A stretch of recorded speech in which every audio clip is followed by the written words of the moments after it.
बच्चों की गर्मियों की छुट्टियां स्टार्ट हो गई थी। बच्चे खुशी खुशी अपने स्कूल से लौटते हैं।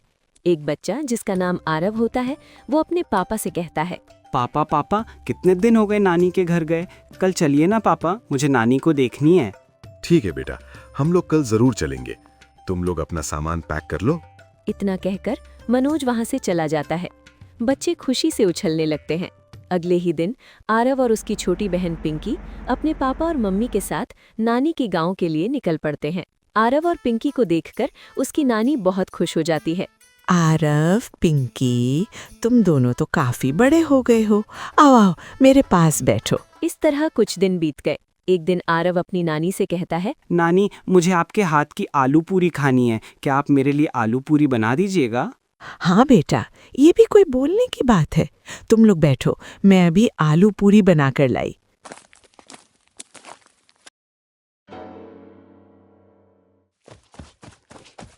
अरे नानी, इतनी सुबह सुबह आप कहाँ जा रही हो? बेटा, लकड़ी खत्म हो गई है, जंगल जा रही हूँ। नानी आप रुको, मैं आता हूँ जंगल से लकड़ी लेकर। आप घर में बैठे रहो, मैं आता हूँ लेकर। इतना बोलकर आरव जंगल की ओर चल पड़ता है। तभी उसे एक ऋषि नजर आते हैं। ऋषि बरगद के पेड़ के नीचे बैठे थे। उनकी दाढ़ी जमीन तक लंबी थी और आंखों में एक अद्भुत चमक थी। सबसे आश्चर्यजनक बात ये थी कि उनके चारों ओर हवा में तितलियां उड़ रही थीं, जो कभी भी दूर नहीं जाती थीं। प्रणाम बाबा, मैं आरव हूँ। आपकी दाढ़ी कितनी बड़ी है, आपको अजीब नहीं लगता? साधु ने मुस्कुराते हुए अपनी आंखें खोली। आओ बेटा, मेरे पास बैठो। तुम मुझे ही ढूंढने इस जंगल में आए हो। वैसे तो मैं यहाँ लकड़ी लेने आया था, तभी मैंने आपको देखा। आप यहाँ तपस्या कर रहे थे। बेटा, तुम बहुत भोले हो। मेरा नाम ऋषि विश्वरूप है। मैं तुम्हें 3 वरदान दूंगा, मगर याद रखना, ये कोई साधारण वरदान नहीं है। आरव खुश हो जाता है। तभी ऋषि विश्वरूप उसके पहला वरदान देता है। बेटा, तुम्हारा पहला वरदान ये है कि तुम जिस किसी को भी उसकी आंखों में देखोगे, उससे सभी झूठ तुम्हें दिखाई देगा। ये झूठ तुम्हें उसके सिर के ऊपर दिखाई देगा। पर बाबा, इस वरदान से मुझे क्या फायदा होगा? मुझे तो कुछ समझ नहीं आ रहा। ऋषि मुस्कुराए और बोले, बेटा, वरदान फायदे के लिए नहीं, अनुभव के लिए होते हैं। अब तुम अपने घर जाओ, अगला वरदान मैं तुम्हें कल दूंगा। आरव कुछ लकड़ियां लेकर घर वापस चला आता है और उस ऋषि की बात याद करके अपना वरदान आजमाने की कोशिश करता है। तभी आरव की नज़र उसके नाना नानी पे जाती है, जो कि आपस में बात कर रहे थे।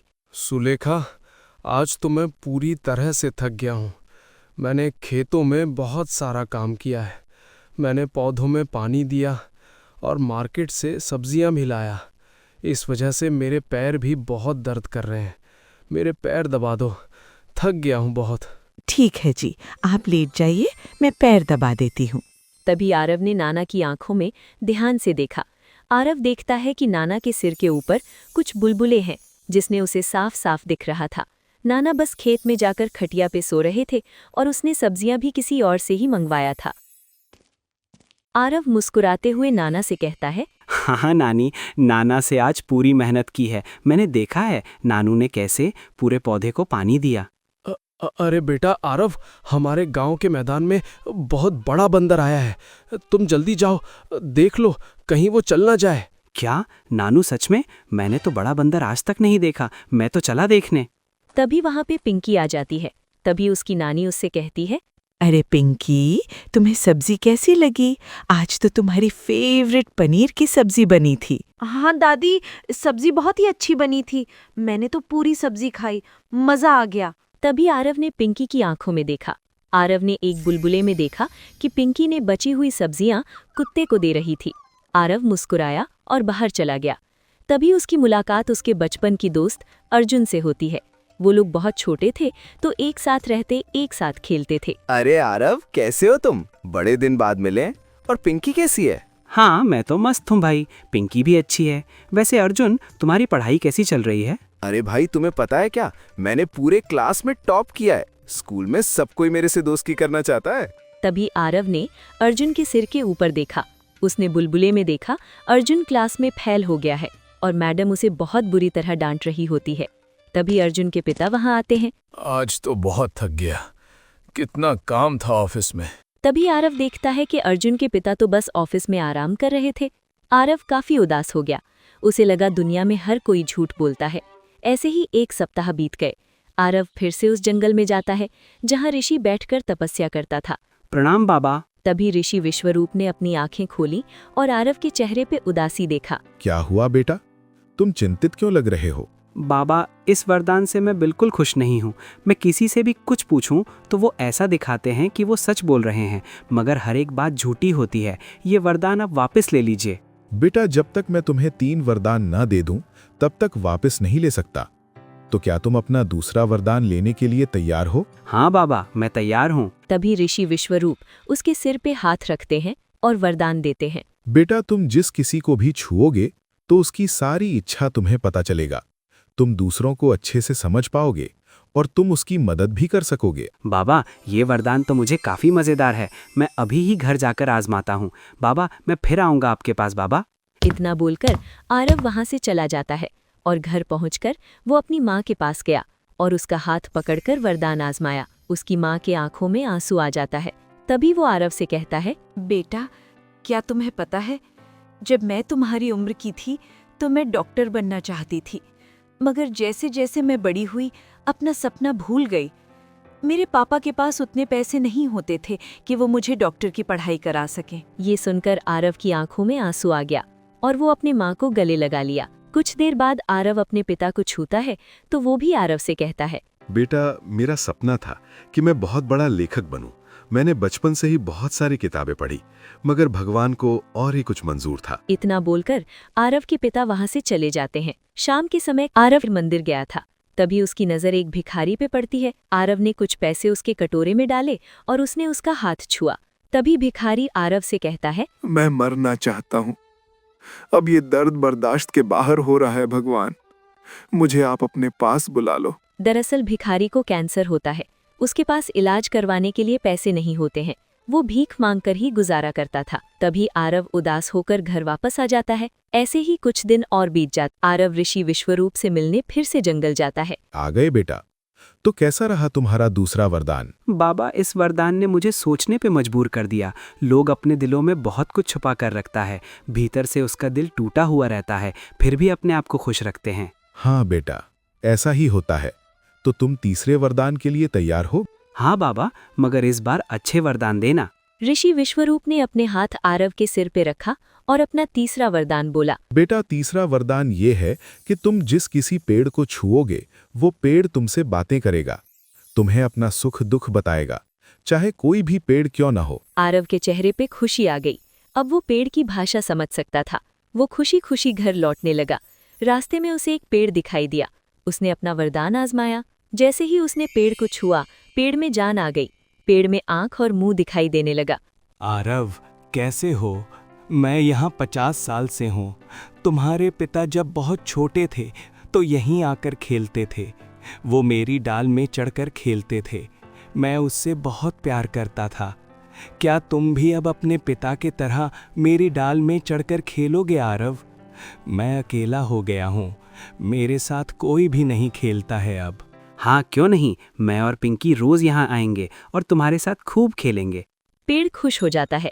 आरव भी खुशी खुशी वहां से चला जाता है। अब से आरव रोज किसी न किसी पेड़ से बातें करता। पेड़ उसे अच्छी अच्छी कहानियां सुनाते थे। ऐसे ही कुछ दिन बीते। एक बार आरव की नज़र बबूल के पेड़ पे पड़ी। उसने उसे छुआ, तभी उसे पेड़ की रोने की आवाज़ सुनाई दी। पेड़ फूट फूट कर रो रहा था। मुझे बचा लो कबीर, मुझे बहुत दर्द हो रहा है। रोज कोई ना कोई आकर मेरी छाल उतार कर ले जाता, टहनी तोड़ता। मुझे बहुत दर्द होता है कबीर। तभी एक लड़का कुल्हाड़ी लेकर बबूल के पेड़ के पास आता है। यही है कबीर जो मेरी टहनी तोड़ता है, मुझे बचाओ इससे। तभी कबीर उसे रोकते हैं और समझाता है, पेड़ में भी जान होती है, उसे मत काटो। एक दिन उस गांव में चोरी होती है। सब गांव वाले इकट्ठा होते हैं। जब आरव को इस चोरी के बारे पता चलता है तो वो भी वहां पहुंचता है। अब आरव सबकी आंखों में देखता है और चोर को ढूंढने लगता है। तभी एक आदमी के सिर के ऊपर बुलबुले में चोरी करते हुए दिखाई पड़ता है। अंकल, आप इस आदमी का पॉकेट चेक करिए, आपके पैसे इसी ने चुराए हैं। तभी दुकानदार उस आदमी का पैकेट चेक करता है और उसकी जेब से 10,000 रुपए मिलते हैं। सभी गांव वाले आरव की तारीफ करने लगते हैं। ऐसे ही कुछ दिन बीत जाते हैं। अब धीरे धीरे आरव वरदानों से दुरुपयोग करने लगा।